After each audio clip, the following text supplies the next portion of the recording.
musical.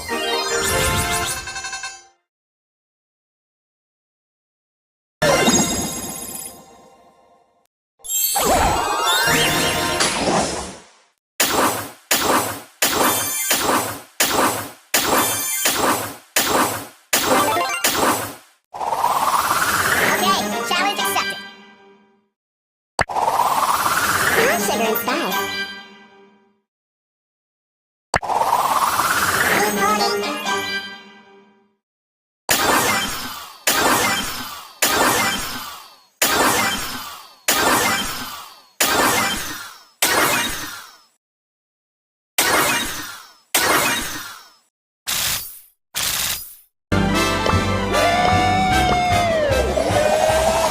Time to take out the rubbish.